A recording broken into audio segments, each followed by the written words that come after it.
Guys, good morning. आज मैं बात करती हूँ स्मॉल पॉक्स के बारे में कि स्मॉल पॉक्स क्या होता है। तो आपको मैं बता दूं कि जो स्मॉल पॉक्स है इसको हिंदी में क्या बोलते हैं, चेचक। चेचक या फिर छोटी माता या फिर शीतलता के नाम से इसको भी जाना जाता है। तो ये जानिए, जो चेचक होता है या फिर स्मॉल पॉक्स होता है वो क्या होता है, किसी भी इन्फेक्टेड पर्सन के अंदर क्या होता है, छोटे छोटे पेपुल्स या फिर ब्लस्टर टाइप के क्या होते हैं, ब्लस्टर बन जाते हैं, उसको ही बोलते हैं चेचक। ये जो चेचक होता है इसको क्या बोलते हैं, चेचक। ये जो हमारा स्मॉल पॉक्स होता है इसको क्या बोलते हैं, चेचक। तो अब हम देखते हैं कि ये जो स्मॉल पॉक्स है किसके थ्रू होता है, किसके कारण होता है, इसका कॉजेटिव एजेंट क्या होता है। तो जो स्मॉल पॉक्स है उसका पॉजिटिव एजेंट होता है वेरियोला वायरस। ये क्या होता है, एक वायरस होता है जिसके थ्रू क्या होता है, ये डिजीज फैलती है या फिर कॉज करती है।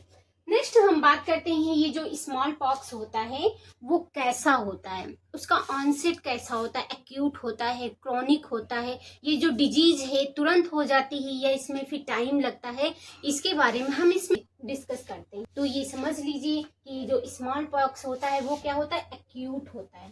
मतलब कुछ ही टाइम में क्या होता है, ये रिएक्शन अपना शो करने लगता है। जो इसके साइन एंड सिम्टम्स होते हैं वो क्या होते हैं, शो करने लगते हैं। या ऐसा होता है, ये जो डिजीज होती है वो क्या होती है, इन्फेक्शियस होती है, जो एक पर्सन से दूसरे पर्सन में क्या होता है, ट्रांसमिटेड हो जाती है, फैल जाती है।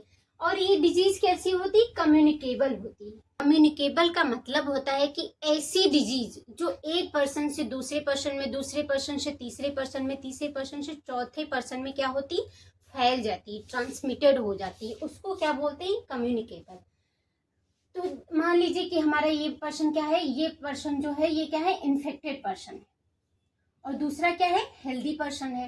तो जब इस पर्सन को क्या होगा, वेरियोला इन्फेक्शन हो जाएगा, ऐसे पूरी बॉडी पे छोटे छोटे छोटे छोटे पेपुल्स आ जाएंगे, ब्लिस्टर टाइप के हो जाते हैं। अगर कोई हेल्दी पर्सन इसके कांटेक्ट में आया तो क्या होगा, ये डिजीज इसको भी क्या होगी, ट्रांसमिटेड हो जाएगी, इस पर्सन को भी क्या होगा, इन्फेक्शन कॉज कर जाएगा। क्या होगा, इन्फेक्शन कॉज कर जाएगा। तो ये चीज जो होती है ये क्या होती है, कम्युनिकेबल डिजीज होती है। स्मॉल पॉक्स हमारा क्या है, इन्फेक्शियस और कम्युनिकेबल डिजीज होती है।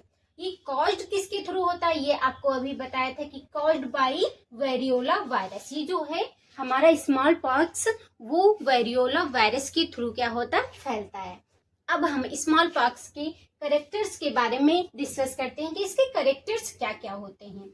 इसमें क्या होता है, सडन ऑनसेट ऑफ फीवर। अगर जो किसी भी पर्सन को क्या होता है, फीवर आ रहा है, फीवर के साथ साथ क्या होते हैं, छोटे छोटे पेपुल्स या ब्लिस्टर आ रहे हैं, तो हम क्या करेंगे, उसको ये समझ जाएंगे कि हाँ ये स्मॉल पॉक्स है या फिर वेरियोला वायरस का इन्फेक्शन है।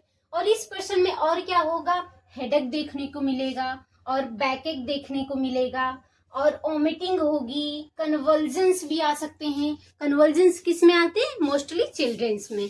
तो ये सारे क्या होते हैं, कैरेक्टर्स या फिर सिम्टम्स भी पर्सन के अंदर क्या होते हैं, शो होते हैं। इसमें क्या होता है कि on third of fever a typical rashes appears. इसमें क्या होते हैं कि जब पर्सन होता है, जो इन्फेक्शियस पर्सन हो जाता है, जिसके अंदर इन्फेक्शन कॉज कर जाता है, उसमें क्या होता है, थर्ड डेज पे क्या होता है, उसको फीवर देखने को मिलेगा और उसमें क्या होगी, टिपिकल रेसेस अपीयर्स होंगे। जो बॉडी होगी उसकी स्किन के जो सबसे सुपरफिशियल स्किन है उस पे क्या होंगे, छोटे छोटे रेसेस देखने को मिलेंगे और पर्सन के अंदर थर्ड डे पे फीवर देखने को मिलेगा। नेक्स्ट हम बात करते हैं रेसिस के बारे में कि रेसिस क्या होते हैं। जो स्मॉल पॉक्स होता है उसके अंदर क्या होता है, सबसे मोस्ट जो कॉमन साइन सिम्टम्स शो होता है वो क्या होता है, रेसिस विथ फीवर। तो अब हम देखते हैं रेसिस के अंदर कि रेसिस के अंदर कितने टाइप्स के ब्लिस्टर रेसिस पाए जाते हैं। तो इसमें क्या होता है, सेंट्रीफ्यूगल से distribution and passes through successive stages. मतलब सक्सेसिव स्टेजेस के थ्रू क्या होते हैं, ये कुछ स्टेज पाए जाते हैं, जिसमें हम बात करते हैं सबसे पहले मैक्यूल्स के बारे में। ये क्या होता है, मैक्यूल। मैक्यूल में क्या होता है कि ब्लिस्टर जो होता है वो क्या होता है, 1 सेंटीमीटर तक होता है। जैसे ये हमारा क्या है, ये ब्लिस्टर बना है स्किन पे और ये कितना होता है, 1 सेंटीमीटर तक होता है। तो वो क्या कहलाता है, मैक्यूल कहलाता है। नेक्स्ट हम बात करते हैं पेप्यूल का। पेप्यूल क्या होता है? ये ब्लिस्टर होता है, मतलब बहुत ही ज्यादा क्या होते हैं बॉडी पे इस रैसेस पाए जाते हैं। पेप्यूल्स ब्लिस्टर टाइप का हो जाता है, उभरा हुआ होता है। ये क्या होता है? मैक्यूल होता है, चिपका हुआ था होता है और 1 सेंटीमीटर तक पाया जाता है। उससे जो बड़ा होता है वो क्या होता है? पेप्यूल होता है, जो हमारी बॉडी में क्या होता है? उभरा हुआ ब्लिस्टर ये पाया जाता है। ये एक टर्मिनोलॉजी है जो डर्मेटो में यूज की जाती है। नेक्स्ट हम बात करते हैं वेसिकल्स की।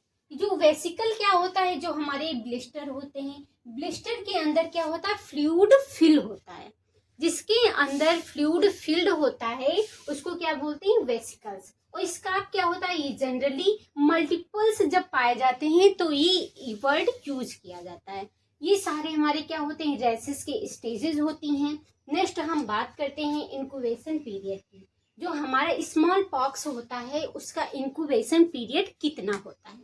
तो मैं आपको बता दूं कि जो इंक्यूबेशन पीरियड होता है वो 12 डेज होता है। कितना होता है? 12 डेज। इसका जो एवरेज होता है वो कितना होता है? 7 से 17 डेज। कितना होता है? 7 से 17 डेज। ये क्या होता है? एवरेज होता है। ये किसका होता है? इंक्यूबेशन पीरियड का एवरेज होता है हमारे स्मॉल पॉक्स में।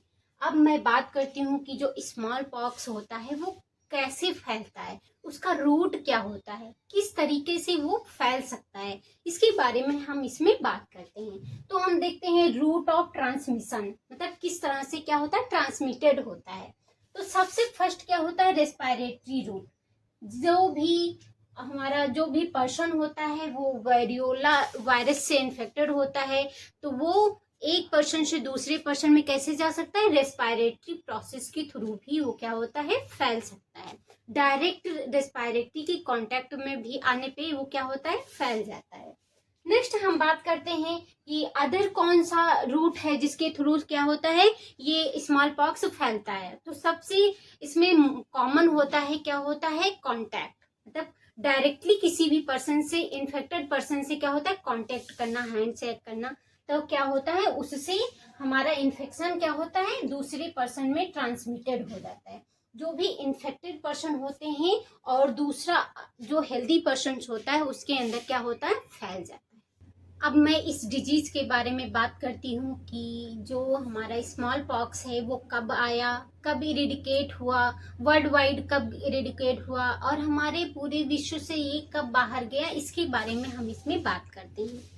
तो सबसे पहले हम देखते हैं कि वर्ल्ड वाइड चैंपियन जो हमारा स्मॉल पॉक्स है वो वर्ल्ड वाइड चैंपियन के थ्रू कब इरेडिकेट हुआ? 1967 में, यानी कि 1967 में। 1967 में क्या हुआ? वर्ल्ड वाइड चैंपियन से ये इरिकेट हो गया। नेक्स्ट हम बात करते हैं इंडिया के अंदर कि जो स्मॉल पॉक्स है वो इंडिया के अंदर कब इरिकेट हुआ, लास्ट केस कब देखा गया। तो ये जो स्मॉल पॉक्स है ये कब देखा गया? 24 मई को देखा गया 1975 में। 1975 में क्या हुआ? 24 मई को इसका लास्ट केस देखा गया हमारे इंडिया के अंदर। नेक्स्ट हम बात करते हैं कि ये डिक्लेयर्ड कब हुआ, मतलब फ्री फ्रॉम स्मॉल पॉक्स कब हुआ। तो इसके बारे में देखें कि जो हमारा फ्री फ्रॉम स्मॉल पॉक्स होता है वो 5 जुलाई 1975 को हुआ। ये डिक्लेयर्ड कर दिया गया कि फ्री फ्रॉम स्मॉल पॉक्स है इंडिया में।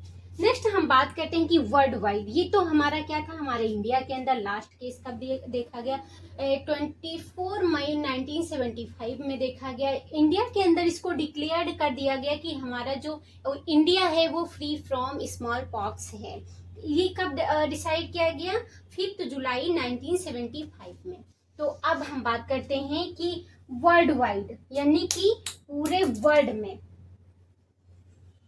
वर्ल्ड वाइड इरेडिकेशन कब हुआ। तो स्मॉल पॉक्स जो है वो कंफर्म हुआ। कंफर्म इरेडिकेशन कब हुआ? 1977 में। कब? अप्रैल 1977 में इंटरनेशनल कमीशन के थ्रू ये क्या किया गया? कंफर्म किया गया कि जो स्मॉल पॉक्स है वो इरेडिकेट हो गया है।